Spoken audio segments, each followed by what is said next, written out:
Well, hello, friends. David Bose here. Hey, friends. Just sitting here. Um, was thumbing through Facebook for a second, and this picture popped up of a very important psychologist talking about solitude and how it was so important, and how he had to recover whenever he was around a lot of people. And I was thinking, boy, that's an interesting thought. Let me think about that. Because a lot of times we have thoughts, but we don't think about them. Isn't that strange? They're just kind of little thoughts that I think stirs within us. Maybe it's a feeling. So what's the difference between a thought and a feeling? Nothing. Did you know that? Did you know that emotions are the glue that hold together a thought? Now think about this. You have a thought. It isn't just one word, it's a picture. You don't think of a word. You don't think of a line. You think of a picture. And immediately your mind translates that picture. And you also immediately decide whether you like the picture, whether the picture in your mind is good or fearful or exasperating or stressful. This is what happens. That's called a feeling. So feelings immediately come as soon as you have a thought form. So thought forms are pictures, imagination. Now, what happens when you have a thought form, an imaginative, creative idea? It pops up and you say, oh, well, wouldn't that be nice? That's a fantasy.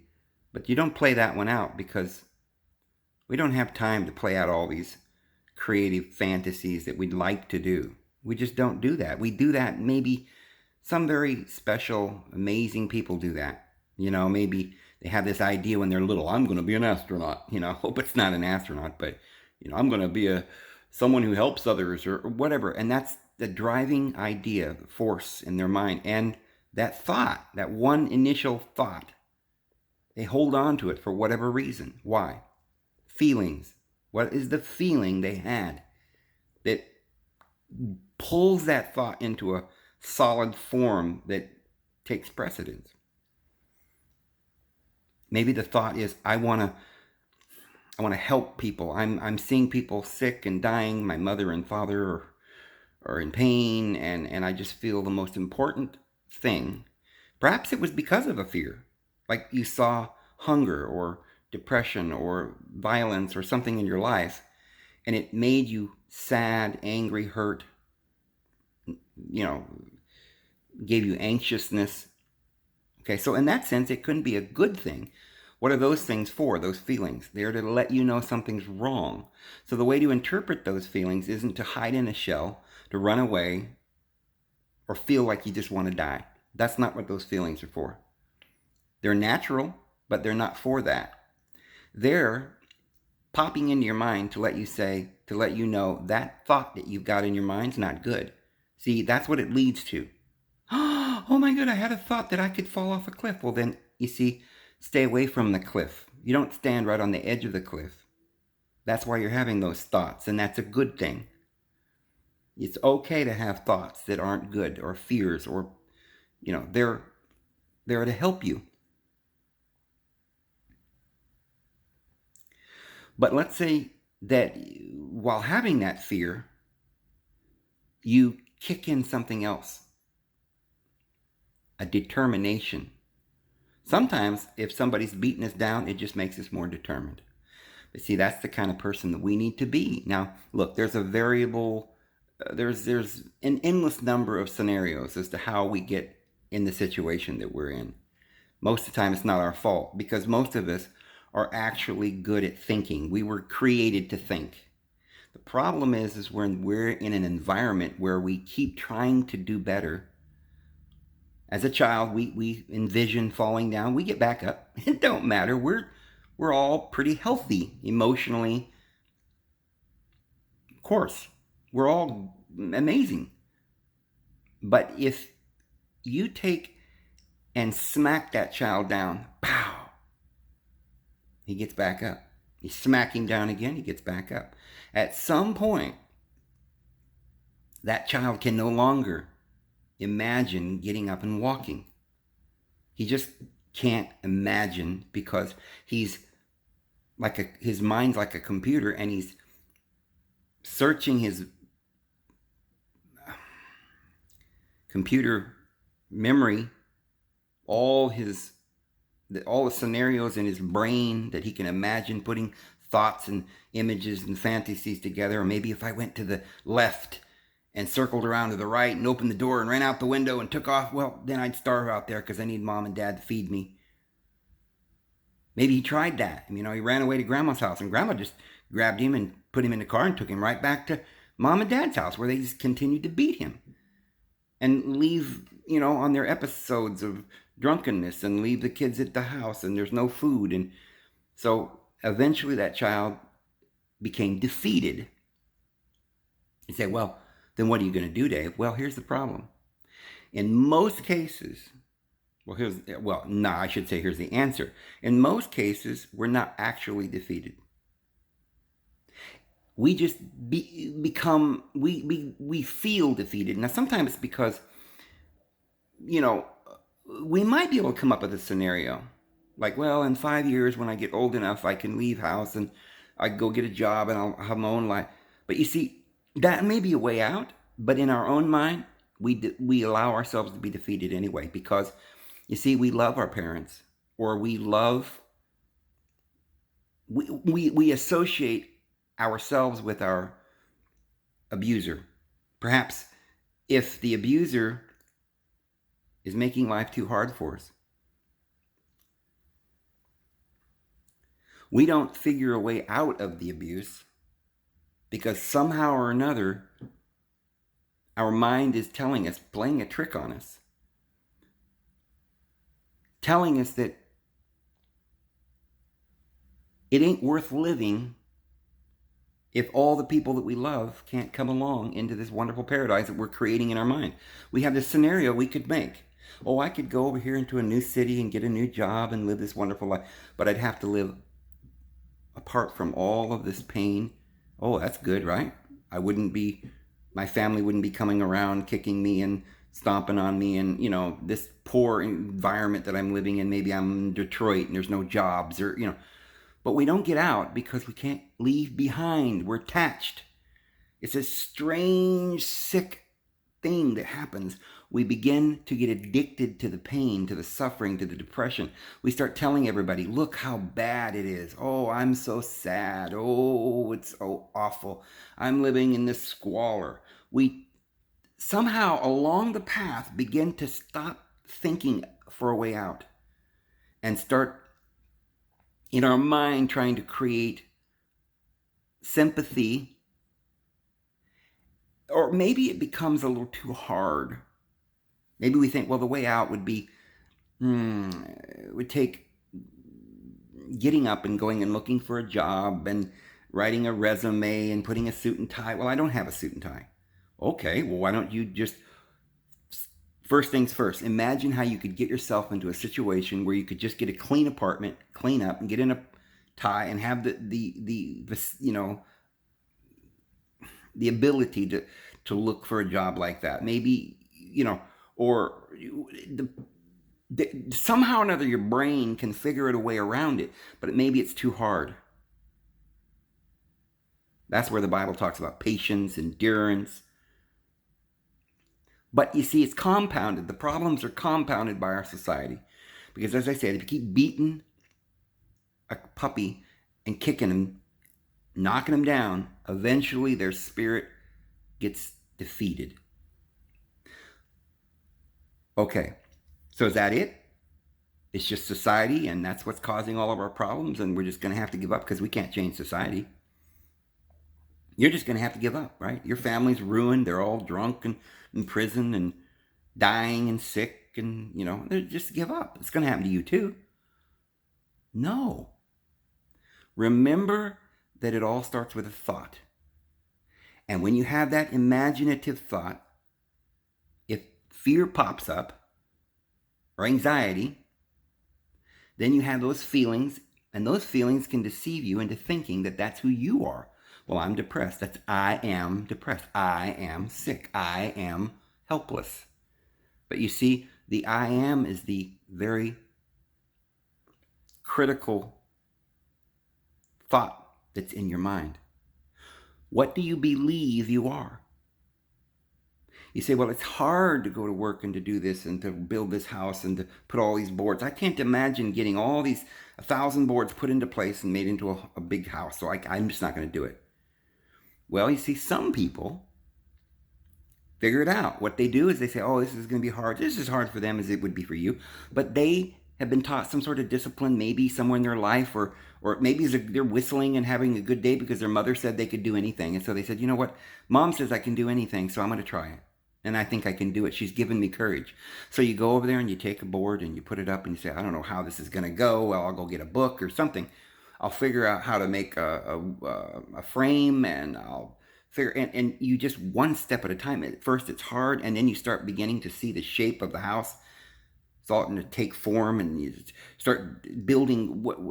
Feelings start coming. Instead of this defeatism, you start feeling like, maybe I can do this.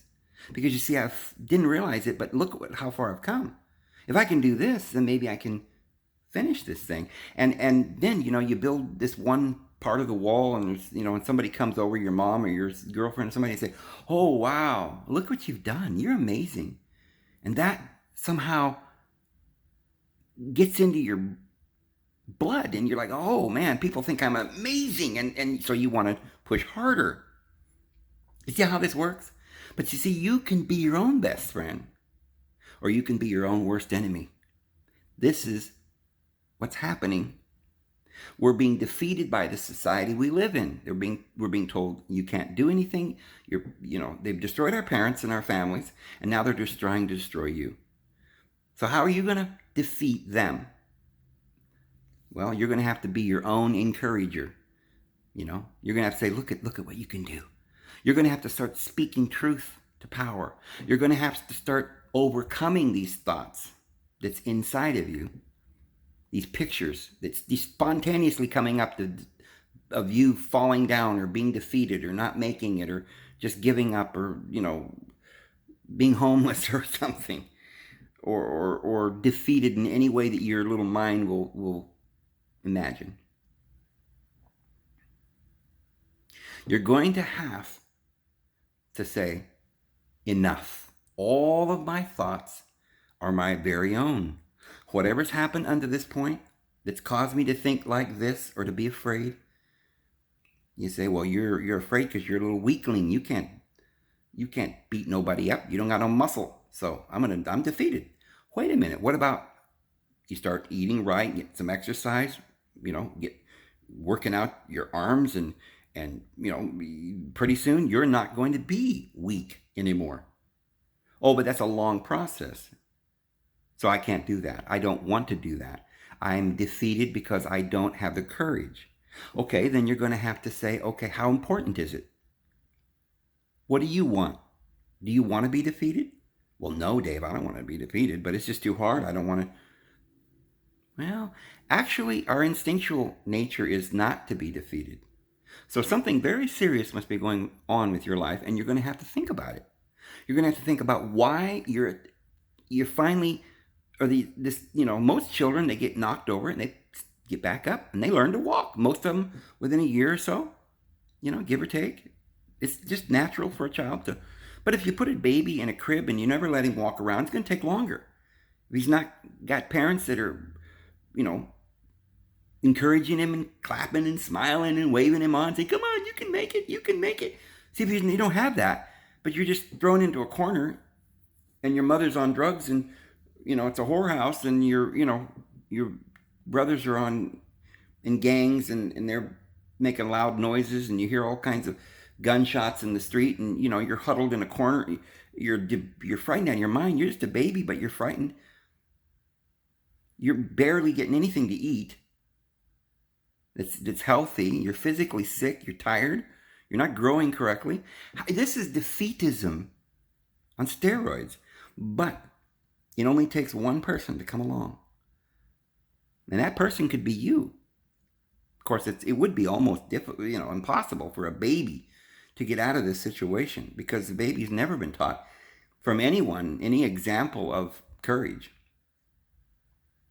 But even in situations like that, there are people that can come along and mentor, guide, and direct. And sometimes bad situations can produce the most amazing people, because a person gets in that situation and they feel defeated, and something happens where they learn, just by some accident, they learn that they can do something, and that makes them happy.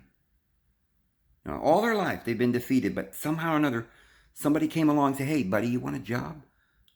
"Doing what?" "Well, I noticed you were, drawing on a piece of paper. Looked like you were a pretty good artist.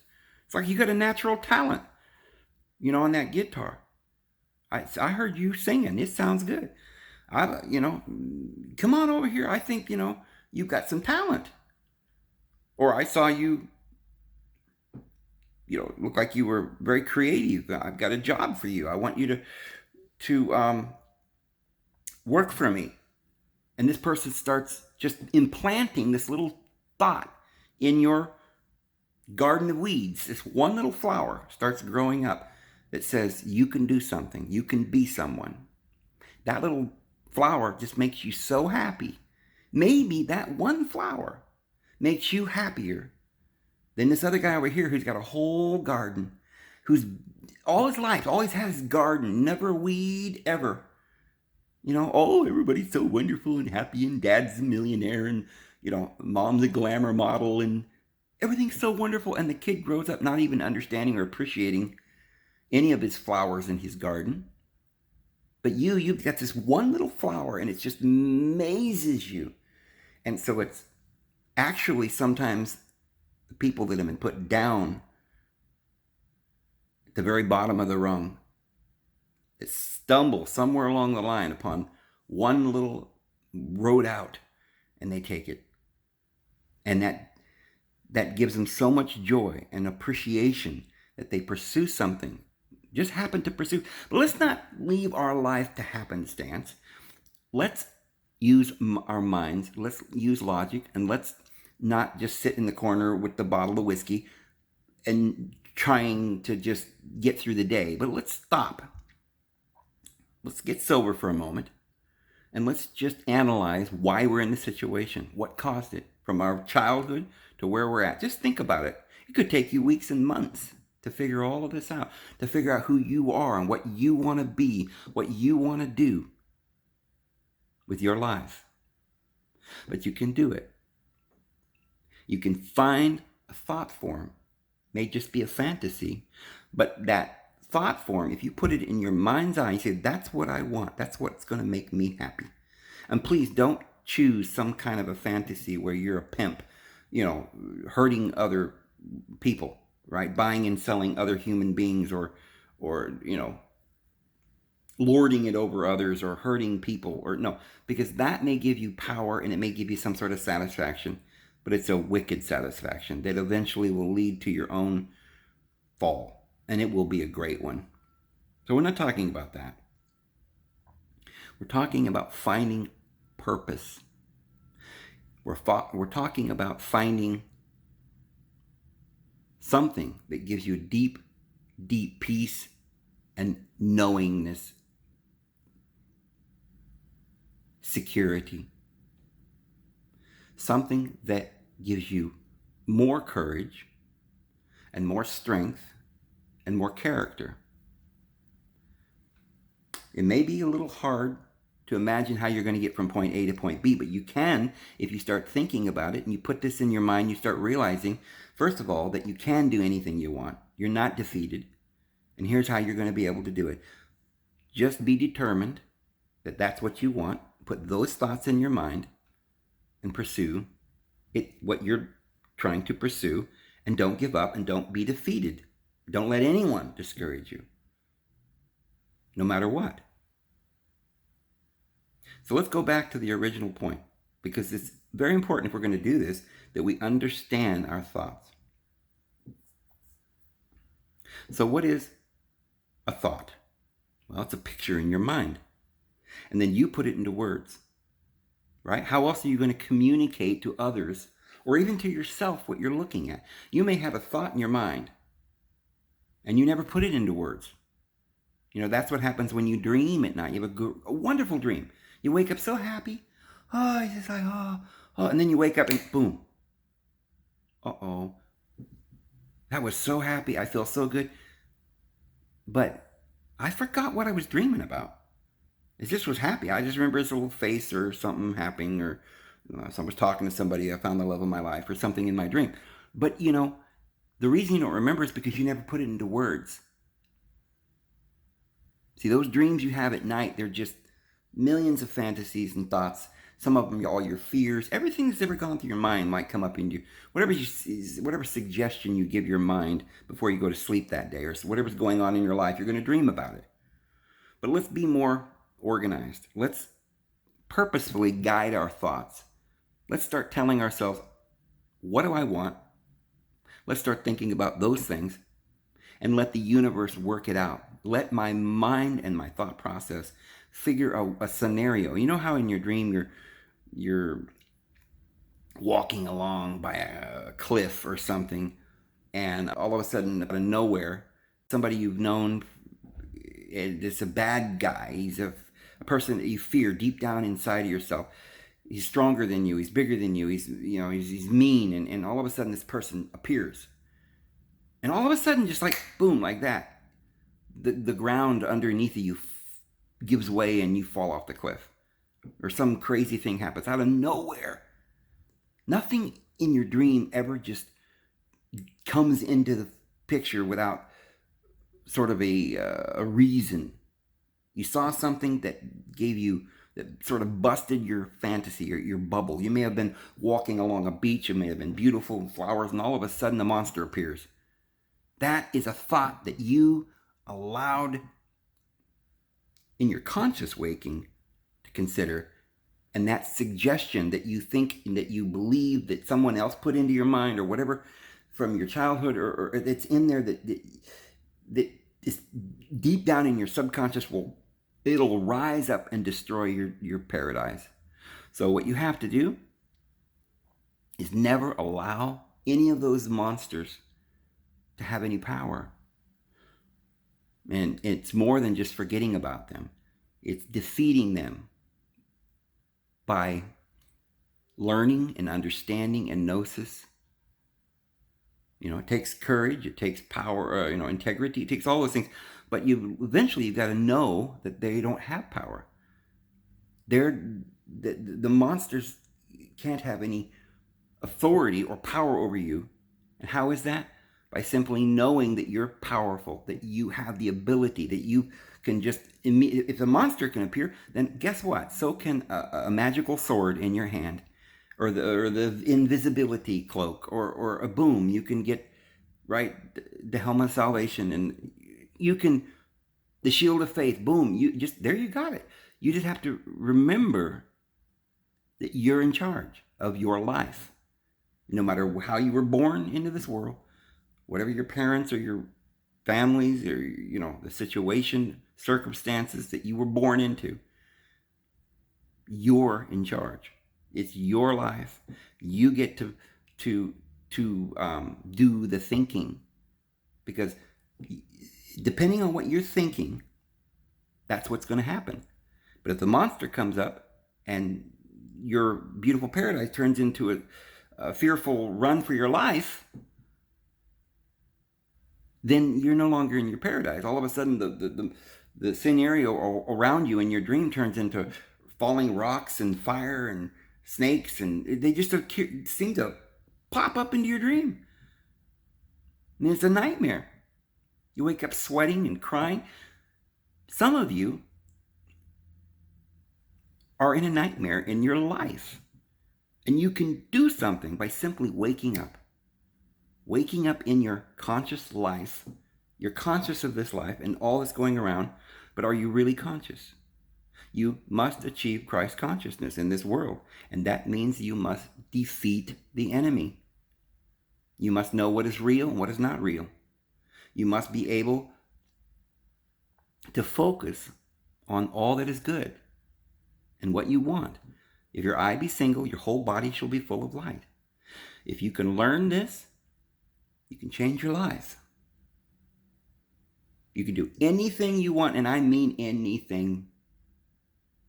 Brothers and sisters, you can do anything you want. For in Christ, it is yes, yes, and not no.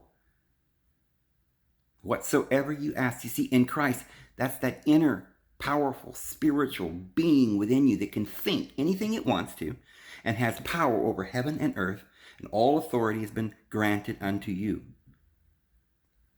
It's the flesh that is weak, but the spirit. The spirit is eager, friends.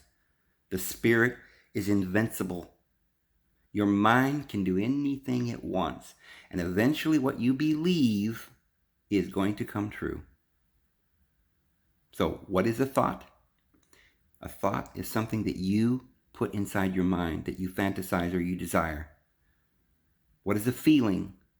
A feeling is the scenario that you're painting. Monsters create anger, depression, anxiety, fear. But success, flowers, ocean breezes, security, peace, happiness, that is simply thoughts.